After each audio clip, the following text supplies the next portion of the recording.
하나님, 감사합니다. 오늘도 하나님의 백성들이 예수 그리스도의 이름으로 주님의 날로 구별해서 주의 전에 함께 나와 이렇게 예배드리게 하심에 감사합니다. 이 시간 하나님께서 주장하셔서 말씀이 온전히 역사하도록 인도하여 주시옵소서. 부족한 자 지켜주시고 하나님의 뜻만이 온전히 전해지도록 도와주시옵소서.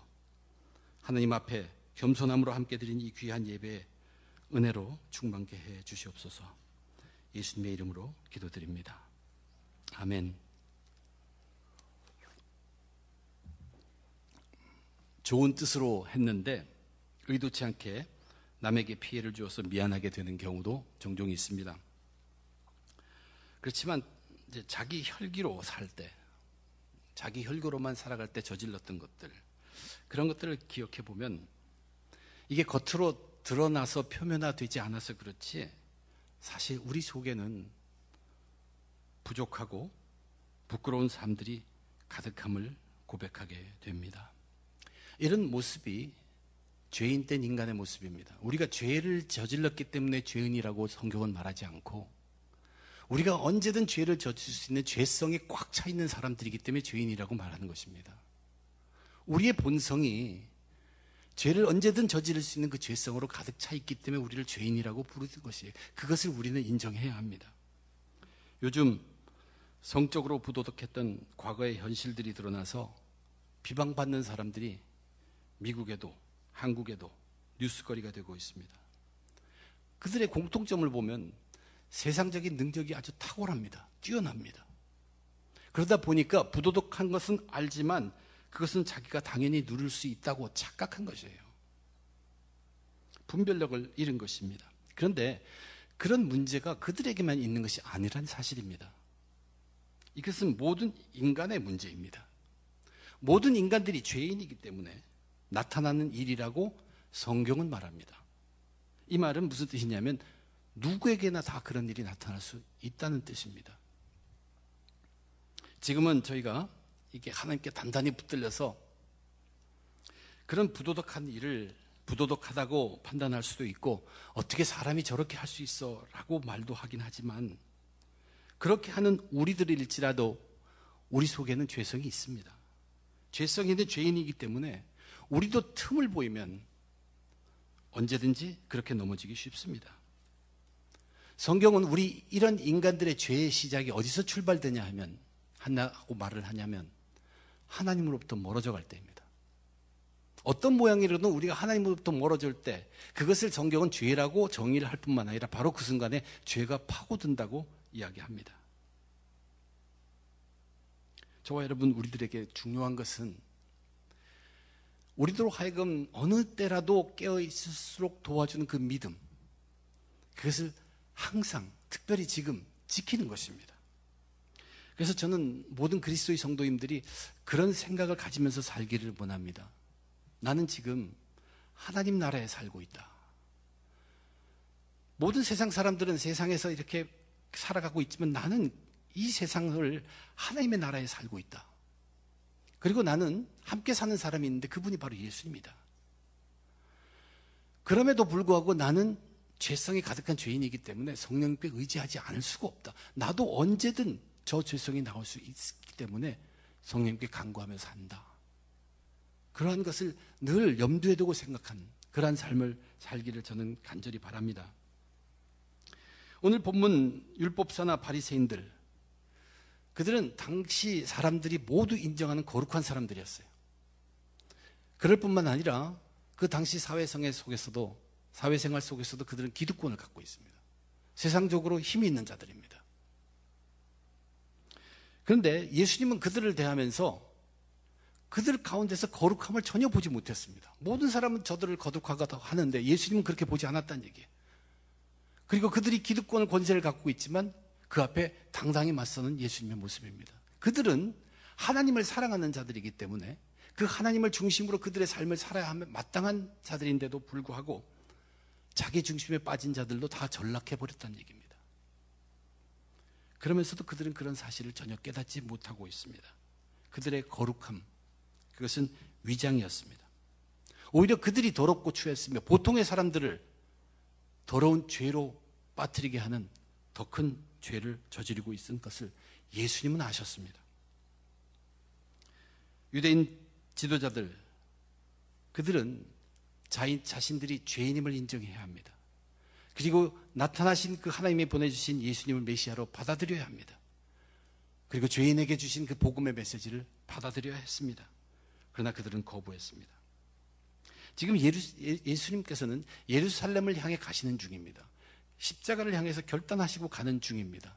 그 중에 어느 안식일 날 이 바리새파 중에서도 지도자 된 사람이 예수님을 식사에 초대하신 것입니다.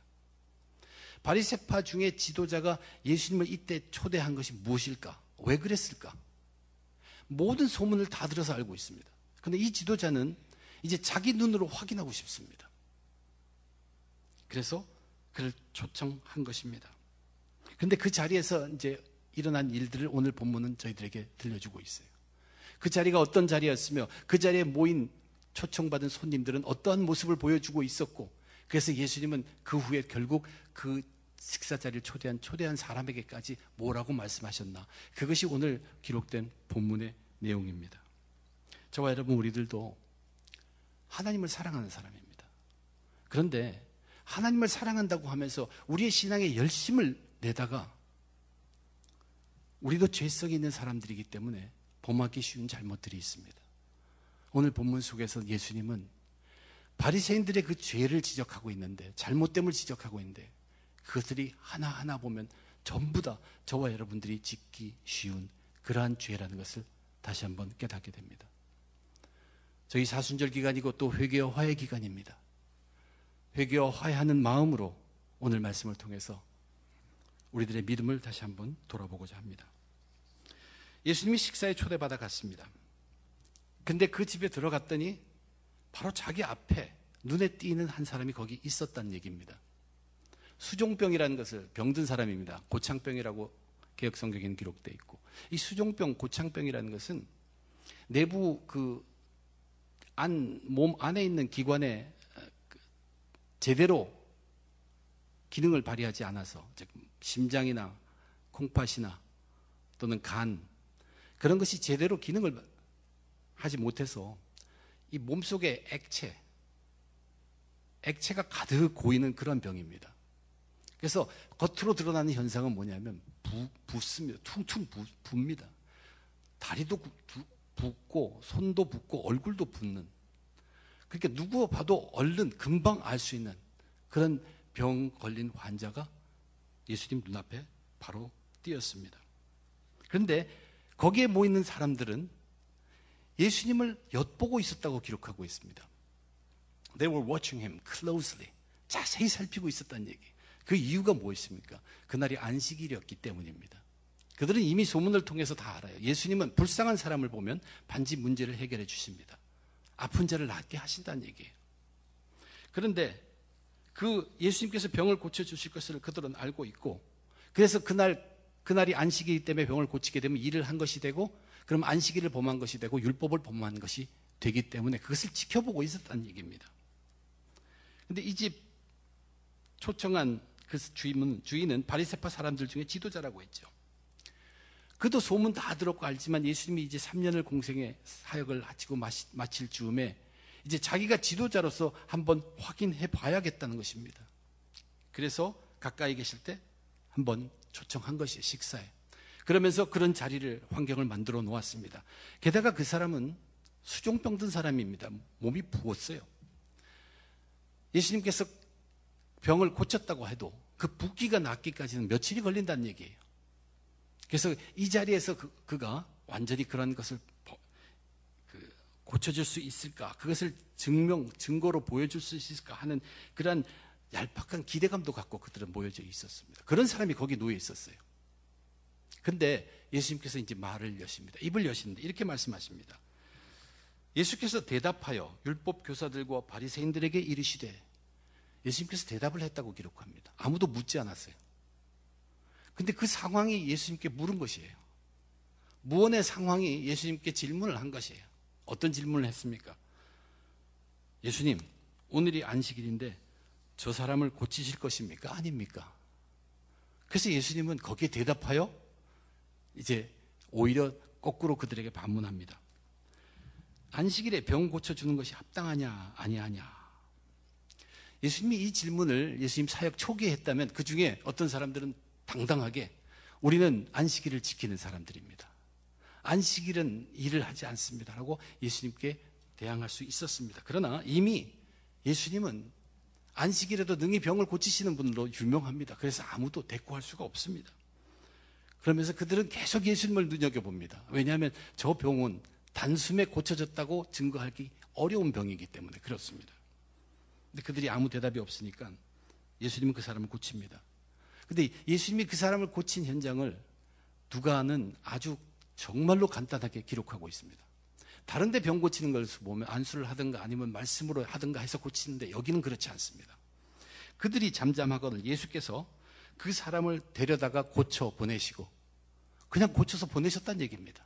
이 말이 뜻하는 것이 무엇입니까? 모든 사람이 다 봐도 단순간에 알 수 있도록 그 붓기가 한순간에 다 나았어요. 정상적인 사람이 바로 돼버렸습니다. 지금 예수님께서 보여주신 것은 뭐냐면 기적이 일어났다는 것이죠. 너희들 앞에 지금 메시아가 있다는 얘기입니다. 하나님이 약속하신 메시아가 너희 앞에 있다는 얘기예요. 근데 예수님은 그 자를 고치자마자 보내십니다. 왜냐하면 자기에 관한 그런 이야기를 계속 나누는 것으로 인해서 더욱더 어려움에 처하지 않도록 먼저 보내신 것이에요. 이것이 예수님의 긍휼한 마음입니다. 그러면서 예수님의 가르침이 시작됩니다. 너희를 보면 너희는 너희 자식이나 너희 소나 우물에 빠졌으면 그게 안식일일지라도 반드시 건져내지 않느냐는 그 말을 하십니다. 그때 그들은 아무 할 말이 없었습니다. 이 예수님을 식사에 초대한 이 환경, 여기에 이야기가 우리들에게 들려주는 것이 무엇입니까? 바리새인과 율법 교사들이 왜 그렇게 철저하게 안식일을 지키려고 했냐는 얘기예요. 안식일을 철저하게 지키려고 한 이유는, 근본적인 이유는 하나님의 계명을 준수하고 순종하기 위함입니다. 즉 하나님을 사랑하기 위함입니다. 하나님을 자기들은 정말로 사랑하기 때문에 그분이 주신 말씀 계명을 철저하게 지키겠다는 얘기예요. 그래서 안식일 지킴에 있어도 자기들이 만들어 놓고 그것을 철저하게 지켰습니다. 근데 그 하나님을 사랑하라고 말씀하신 그 하나님, 동일한 하나님께서 또한 이웃을 사랑하라고 말씀하셨던 것, 그들 알고 있습니다. 이웃을 사랑하라는 것. 그리고 이웃을 사랑하는 것이 하나님을 사랑하는 증거입니다. 증거로 나타난 것이 하나님을 사랑하기 때문에 우리로 증거로 나타나게 되는 것이 이웃 사랑입니다. 신명기와 레위기에서 그 10계명 전부를 정리해서 각각 말씀해 주신 내용이 바로 이 내용입니다. 그런데 바리새인과 율법 교사들의 모습은 어떻냐는 얘기예요. 그들은 하나님을 아주 극진하게 사랑하기 때문에 철저하게 안식일을 지킨다고 하면서 자기들 앞에 놓여 있는 참으로 불쌍한 한 이웃을 보고서도 조그만 동정심마저도 느끼지 못합니다. 마땅히 사랑해야 할 그 이웃을 동정심마저도 느끼지 못합니다. 오히려 동물 취급하듯 바라봅니다. 그리고 자기들의 관심을 만족시키려고 하나님이 보내신 메시아 예수님을 죽이려고 이 사람의 불쌍한 점을 미끼로 사용하고 있어요. 그것은 죄 중에서도 악한 죄입니다. 그것을 저지르면서도 그들은 고개 탁 들고 똑똑하게 들고 메시아 앞에서 대항하고 있다는 얘기입니다. 이 모습을 저와 여러분 우리들로 하여금 보게 하신 것이에요. 지금 거기 있는 바리새인과 율법 교사들은 자기들이 하나님을 사랑한다고 하면서 그것을 이루기 위해서, 그것을 지키기 위해서 지금 저렇게 메시아 앞에서 대응하고 있고, 그러나 그들 속에는 하나님의 사랑함의 증거로 나타날 이웃 사랑의 모습은 하나도 없었다는 얘기입니다. 그들에게는 이웃 사랑이 없어져 버렸습니다. 사라져 버렸어요. 그들이 하나님을 사랑한다는 증거로 있어야 할 것이 이웃 사랑인데, 하나님을 사랑한다고 하면서 안식일을 철저히 지킨다고 하면서 그들은 바로 앞에 자기들이 사랑해야 할 그 이웃을 조롱하고 있고 멸시하고 있고 이용하고 있다는 이야기입니다. 그것을 보게 하시는 것입니다. 저와 여러분, 우리들이 왜 하나님을 사랑해야 합니까? 인간의 죄가 엄청납니다. 우리는 하나님에 의해서 지음받은 사람이에요. 자기가 우리 인간들을 낳았습니다. 그런데 이 인간들은 하나님을 쳐다보지도 않습니다. 업신여깁니다. 무시합니다. 자기 멋대로 갈 길 갑니다. 이 인간의 죄는 인간을 만드신 하나님께는 도저히 용납이 되지 않는 일입니다. 그래서 죽어야 마땅합니다. 그것이 성경이 하는 얘기예요. 그런데 하나님께서 긍휼하심으로 죽이지 않습니다. 감싸 주었다는 얘기입니다. 그래도 그들을 그대로 두면 죽게 됩니다. 왜냐하면 죄가 쌓여서 죽게 됐기 때문에. 그래서 어떻게 하십니까? 자기 아들까지 보내셔서 그를 죽게 하심으로 사랑하시는 그 하나님의 긍휼하심 때문에 우리는 마땅히 하나님을 사랑해야 합니다. 그것이 우리 사람의 본분입니다. 그분의 말씀대로 또한 당연히 이웃을 사랑해야만 합니다. 이 땅에 오신 예수 그리스도, 그분은 어떻게 했습니까? 어디를 가든 불쌍한 사람, 불쌍한 이웃, 내 이웃에 먼저 눈을 두시는 분이 예수님이시고, 그들을 편하게 해주시고 그들을 회복시켜 주심으로 하나님께 영광 돌리셨던 분이 우리 주 예수 그리스도, 그분이십니다. 그런데 율법교사와 바리새인들은 자기 속에 있는 죄인의 죄성, 그것을 그대로 간직한 채, 복음은 그거로 하여금 속죄를 받으라고 하는데 그것도 속죄받지 않은 채, 그것을 가지고 하나님의 법을 지킨다고 하나님의 법을 자기들 인간의 법, 인간 죄성이 가득한 그들이 만든 그 법으로 변경해서 지키고 있었다는 얘기입니다. 사실 그들은 식사 자리를 초청했지만 그들도 그것을 안식일에 하고 있습니다. 자기들은 할 수 있고 남들이 하면 범하는 것이라고 여기는 모순된 위선자들이었습니다. 그들에게는 이웃사랑이 사라졌습니다. 없어진 이웃사랑입니다. 이 없어진 이웃사랑이 증거하는 것은 그들에게는 하나님 사랑이 없었다는 얘기입니다. 아무리 안식일을 지키려고 하지만 그것은 거짓이고 위선이라는 이야기입니다. 그런데 그 속에 있어야 할, 하나님을 사랑함으로 그 속에 증거로 가득 차야 할 이웃사랑이 없기 때문에 그 속에 엉뚱한 것이 차기 시작했습니다. 이것이 그 다음 단락에서 주님께서 하신 말씀입니다. 주님께서 식사에 초대받아 온 손님들을 가만히 보니까 손님들마다가 전부 다 높은 자리를 찾더라는 것입니다. 서로 높은 자리에 앉으려고 하는 그들의 모습을 보고 혼인잔치 비유의 이야기를 들려줍니다. 예수님께서 혼인잔치 비유의 이야기를 들려줄 때는 주로 천국의 잔치를 하시는 말씀입니다. 근데 혼인잔치에 우리가 초청받아 가면 높은 자리에 앉지 말란 얘기입니다. 너보다 더 높은 사람이 왔을 때 주인이 자리를 비켜달라고 하면 얼마나 무관하겠느냐. 다 이해할 수 있는 얘기예요. 그래서 그때 자리를 바꾸려면 남은 자리는 저 밑에 자리밖에 없다, 그런 얘기죠. 차라리 낮은 자리에 앉아 있다가 주인이 와서 높은 자리에 앉으세요 하면은 사람들에게 영광이 드러난다. 사람들이 너를 영광스럽게 생각할 것이다. 이거 다 아는 이야기입니다. 근데 이 이야기에서 중요한 점, 무엇을 예수님께서 말씀하고 계십니까? 우리 인간의 영광이라는 것은 내가 얻는 것이 아닙니다. 내가 거기에 앉았다고 내 영광이 되는 것이 아니란 얘기예요. 후에 누군가가 줄 것이 영광이라는 그 의미입니다. 우리의 영광은 우리가 잡았다고 우리의 영광이 되는 게 아닙니다. 누군가가 후에 줄 것입니다. 그 누군가가 누구입니까? 그 누군가가 하나님이십니다. 그래서 그 혼인잔치 비유의 마지막을 선포하시면서 이렇게 결론 짓습니다. 무릇 자기를 높이는 자는 낮아지고 자기를 낮추는 자는 높아지리라. 누가 그렇게 하십니까? 하나님이십니다. 최종적으로 결정해 주는 분이 하나님. 이 세상과 하나님 나라의 그 기준이 다릅니다. 유대인들은 자기들은 하나님 나라에 들어갈 자격이 충분하다고 얘기했습니다. 믿었습니다. 아브라함의 자손들이기 때문에 자기들은 의인이라는 얘기예요. 죄인의 회개 필요 없다는 얘기예요. 우리는 당당하게 하나님 나라에 들어간다고 해서 그들은 자신을 높였습니다. 그러나 결국 그들이 어떻게 됩니까? 죄의 속죄함을 받지 못한 자는 결코 하나님 나라에 들어갈 수가 없습니다. 속죄함을 받지 못해서 그들은 천국에 들어가지 못합니다. 그들은 낮아졌습니다. 그런데 죄인 취급받은 이방인들은 어떻게 됐습니까? 그들은 죄인 취급받았으므로 죄인으로 알고 있습니다. 복음이 주어졌는데 복음은 죄인들의 복음이라는 것이에요. 그래서 그것을 받아들였어요. 복음을 받아들였던 자기의 죄인인 것을 인정한 것입니다. 그 순간 그들은 속죄함을 받습니다. 그리고 그들은 구원함을 받아 천국에 들어가게 됩니다. 자기들은 낮아졌는데 하나님께서 높이셨다는 것입니다. 하나님께서 천국에 이르게 하십니다. 하나님을 사랑하는 사람들이 하나님을 사랑하면서 하나님께서 동일한 하나님께서 우리에게 말씀하신 그 이웃 사랑을 하지 않고 이웃 사랑이 비니까 그 속에 자기를 위하여 엉뚱한 것들을 사랑하던 자들로 변질이 되었다는 얘기입니다. 그 속에 가득한 것이 무엇입니까? 오늘 본문을 보니까 그들은 높은 자리를 원했습니다. 그것은 세상에서 높은 것입니다. 재물을 원했고 권세를 원했고 자기의 업적을 기뻐하는 그러한 높은 자리를, 그런 것을 사랑함으로 가득 찼다는 얘기입니다. 심지어 재물이 많아야, 그리고 이 세상에서 업적이 커야, 권세가 커야, 높은 자리에 앉아야 하나님 나라에 들어갈 수 있다라고 생각하기까지 이르렀습니다. 그들이 그런데 생각하지 못한 것이 있습니다. 하나님은 무엇을 보시고 하나님 나라에 그들을 받아들이며 기뻐하십니까? 인간의 영혼입니다. 한 사람 한 사람의 영혼이에요.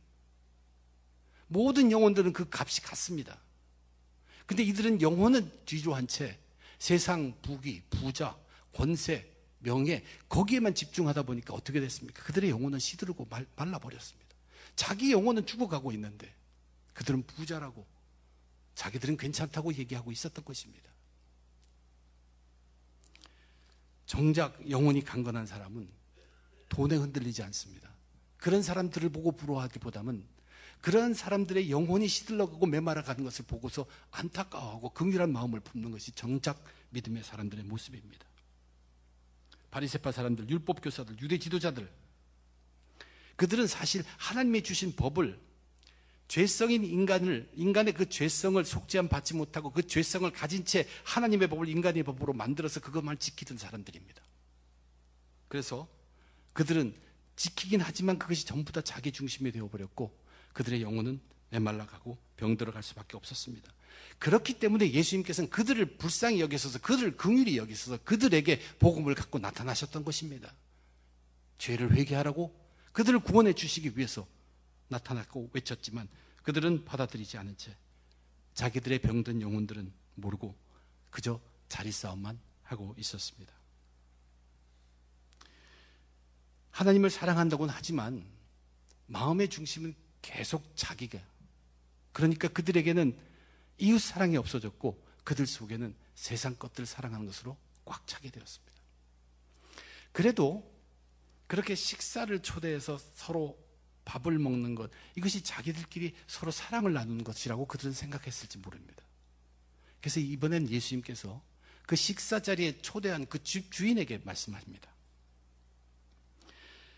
바리새인의 지도자라는 그 사람에게 이번에 이렇게 얘기합니다. 네가 베풀려는 마음으로 사람을 초청한다면 이러이러한 손님은 초대하지 말고 이러이러한 사람들을 손님으로 초대하라라고 얘기했습니다. 그 기준은 뭐냐면 너에게 다시 되갚을 수 있느냐 없느냐, 그것이 기준입니다.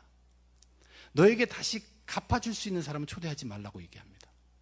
그러나 너에게 다시 갚아줄 수 없는 연약한 사람들, 가난한 사람들, 불쌍한 사람들, 다시 갚아줄 능력이 없는 사람들, 그런 사람을 초대하라고 이야기합니다. 그 이유를 뭐라고 얘기하냐면 오늘 본문 보면 의인의 부활 시에 네가 갚음을 받겠음이니라. 누가 갚아줍니까? 하나님입니다. 이것도 하나님입니다. 마지막 날을 얘기하는 것이에요. 이것은 우리의 상급을 얘기하는 것이겠죠. 이 땅에서 베풀고 그 보답을 다 받으면 하늘의 상급은 없습니다. 그러나 베풀고 받지 못하면 그날에 하나님께서 아시고 채워주신다는 얘기죠. 이것이 하나님을 사랑하는 자들이 살아가야 할 모습입니다.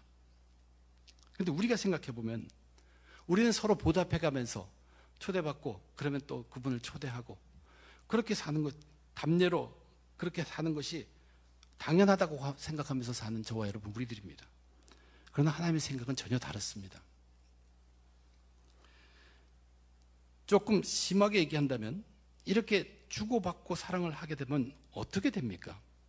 둘은 점점 가까워져요. 더욱 좋아집니다. 그러자 이제 그것이 벽이 생깁니다. 자기들만의 그룹이 생긴다 그러죠. 그것이 심해지면 다른 사람들이 그 안에 들어오질 못합니다. 이것은 벽이 되어버린 것이에요. 우리가 흔히 겪는 것도 예배를 마치고 친교실에 내려가서 식사를 할 때 보면요, 우리는 항상 편한 사람하고 밥이라도 편하게 먹어야지 자기의 안정을 찾습니다.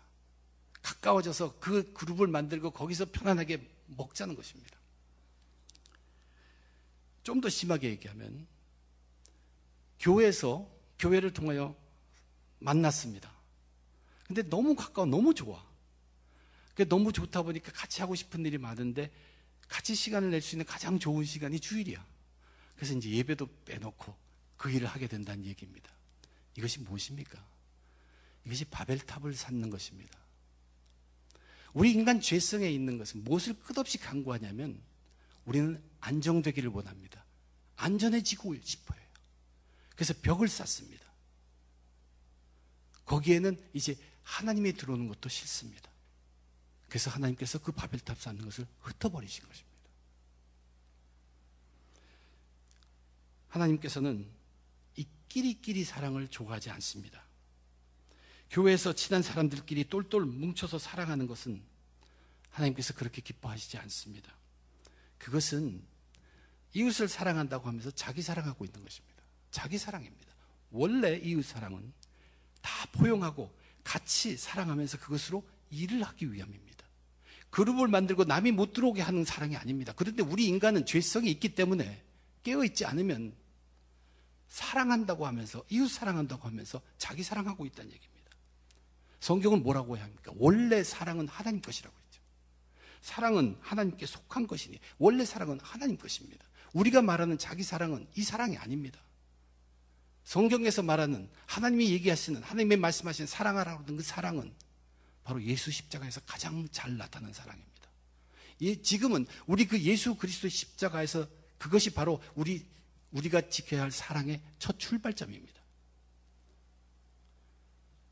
우리가 사랑한다면, 사랑한다고 하면서 그 결과가 편을 만들고 진다고 있다면 그것은 하나님 사랑이 아니라 자기 사랑일 따름입니다. 자기를 좋게 하는데 쓰고 있는 자기 사랑일 따름이죠. 이것이 인간 죄성입니다. 그리스도인들은 이것을 분별할 수 있어야 합니다. 우리 교회는 올해부터 이 나의 너물이라는 말씀을 강조하고 있습니다. 나의 너라는 것은 나와 너 사이에 예수님이 계시다는 뜻이에요. 나는 분명합니다. 나는 납니다.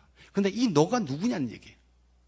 너는 우리 성도 어떤 분이든 어느 누구라도 그 가운데 예수가 계셔야 합니다. 우리 부모든 내 자식이든 우리 믿는 사람의 형제 자매든 아니면 믿지 않는 사람 사이에도 우린 예수가 계셔야 합니다. 또한 그 너가 원수가 될지라도 그 속에 예수가 계셔서 우리는 그 만남, 그 무리를 이루어야 한다는 얘기입니다. 하나님께서 기뻐하시는 것은 주고받는 사랑이 아니라 전달되고 퍼지는 사랑입니다. 끼리끼리 사랑은 정말로 사람들을 기쁘게 합니다. 그러나 퍼지는 사랑, 그것은 하나님을 기쁘시게 하는 것입니다. 우리는 자칫 잘못 생각해서 예수님께서 하신 말씀, 내가 너희에게 새 계명을 주노라, 서로 사랑하라, 정말로 크게 잘못 오해하고 있습니다. 주님께서 내가 새 계명을 주노라 하고서 서로 사랑하라고 하신 말씀 뒤에는 꼭 따라오는 것이 있습니다. 내가 너희를 사랑한 것처럼, 내가 너희를 사랑한 것처럼 너희도 사랑하라. 그 뜻이 무엇입니까? 내가 너희를 사랑한 것처럼, 예수님이 제자를 사랑한 것처럼이라는 뜻이지만 원래 뜻은 뭐냐면 하나님이 인간을 사랑한 것처럼이라는 뜻입니다. 여기는 도저히 되어가 바꿀 길이 없습니다. 그것이 끼리끼리 사랑이 절대 아닙니다. 일방적인 사랑입니다. 내가 너희를 사랑한 것처럼, 하나님이 사람을 사랑한 것처럼 사람들도 너희들도 서로 사랑하되 그런 사랑을 나누라는 얘기입니다. 그것이 서로 사랑입니다. 끼리 사랑하고 천지차에 다릅니다. 끼리 사랑은 자기 사랑이에요. 근데 서로 사랑은 하나님 사랑입니다. 내가 저 사람 사랑할 수 없지만 하나님이 인간을 사랑한 것처럼 되갚을 생각 없고 계산 없고 퍼부어준 것처럼 나도 저 사람이 내 원수지만 사랑하는 것, 이것이 서로 사랑입니다. 예수님이 이 세 계명을 우리에게 또 주셨다는 얘기입니다. 우리는 행위에 앞서서 누구를 기쁘게 하게 하는 것인가를 항상 먼저 생각할 수 있어야 합니다. 사랑이란 단어를 쓰지만은 그것이 내 기쁨을 위한 것이라면 우리는 절제할 줄 알아야 합니다. 그렇지만 내가 하기 힘들어도 그것을 하면 하나님께서 기뻐하시다는 생각이 들면 최선을 다하는 것입니다. 아무리 다른 사람이 알아주지 않더라도 그것이 진정한 사랑입니다. 하나님 사랑입니다. 그것이 서로 사랑입니다. 사람의 도리나 의무를 하지 말라는 뜻은 결코 아닙니다. 그것은 믿지 않는 사람들도 다 해냅니다. 우리는 그것 이상의 것을 지금 말씀하고 있습니다. 교회에서 다른 성도로부터 사랑을 받았어요. 만약 그 성도로부터 사랑을 받았다면 내게 사랑을 준 그 성도에게 사랑을 갚으려고 하지 마세요. 오히려 그거보다는 멋지게 믿음 생활을 하시면 됩니다. 그리고 사랑을 베푼 분은 결코 그 사람을 자기 편을 만들어서는 안 됩니다. 내가 너를 얼마나 사랑했는데 너 이럴 수 있어. 그것은 우리 그리스도인들이 하는 태도가 아닙니다. 그것은 완전히 자기 사랑 얘기하는 것이에요. 사랑을 베푼 사람은 자기 편이 되기를 바라지 말고 그 사람으로 하여금 그 사람이 퍼뜨리는 사랑을 나눌 수 있도록 기뻐하고 기도해 줘야 합니다. 모여있는 사람들 속에서 기쁨을 느끼는 것보다 퍼져나간 사람들, 그들을 통해 전해지는 사랑을 기뻐하는 것이 정말로 더 귀한 것입니다. 오늘 본문을 보면 예수님께서 식사 자리에 초대받으셔 오셔서 이 세상에서 일어나고 있는 일을 보신 것입니다. 특별히 믿음의 사람들 가운데 일어나기 쉬운 그 일을 주님께서 보시고 우리들에게 가르침을 주시고 계십니다. 식사하는 자리에 식사를 마련한 그 자리를 친교하고 가까워지는 그런 자리라고 마련해 놓고서 사람들은 완전히 위선적이었어요. 하나님을 사랑하는 척하지만 하나님을 사랑하는 증거는 조금도 나타나지 않고 있었습니다. 하나님이 진정 원하시는 이웃사랑은 그 자리에 전혀 없었다는 얘기예요. 그러면서 자기들은 하나님 사랑한다고 식사 자리 마련해놓고 그러고 있었다는 얘기입니다. 식사 자리에서도 사람들은 자기 영광을 위해서 서로 높아지려고 했습니다. 그들은 하나님의 영광 돌리는 것, 그것은 뒤로 하고 자기 욕심을 사랑한 나머지 교만을 보이면서도 부끄러워하지도 않습니다. 하나님이 원하시는 그 영혼의 강건함이라는 생각을 전혀 하지 못하고 있는 그들의 삶을 우리들에게 깨우쳐 주십니다. 식사 자리를 베풀면서도 손해보지 않으려고 세상적 계산이 가득한 그러한 식사 자리, 서로 사랑한다고 하지만 그것은 바벨탑을 쌓는 것, 하나님이 싫어하시는 그 바벨탑을 쌓는 그러한 사랑들, 그것은 하나님께 속한 사랑이 아니었습니다. 이것이 주님께서 이 땅에 오셔서 본 이 땅의 모습입니다.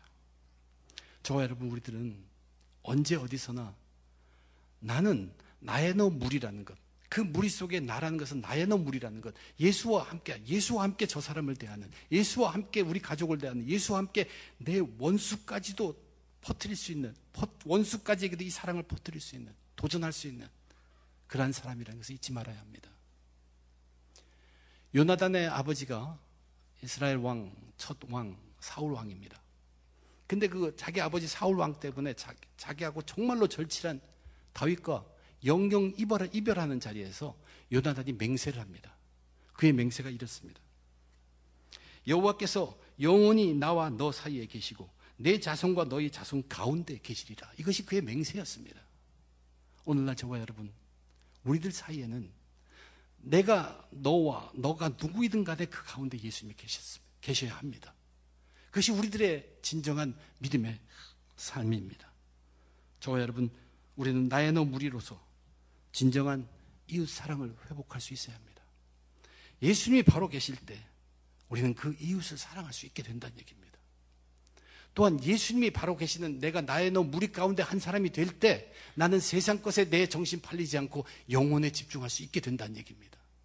내가 나의 너 무리로서 예수님과 함께 있을 때 우리는 주고받는 사랑이 아니라 퍼뜨리는 사랑을 가능하게 한다는 것이, 예수님이 그렇게 말씀하셨으니까, 예수님이 일방적으로 우리들에게 그런 사랑을 주셨으니까 우리는 퍼뜨리는 사랑을 할 수 있게 된다는 얘기입니다.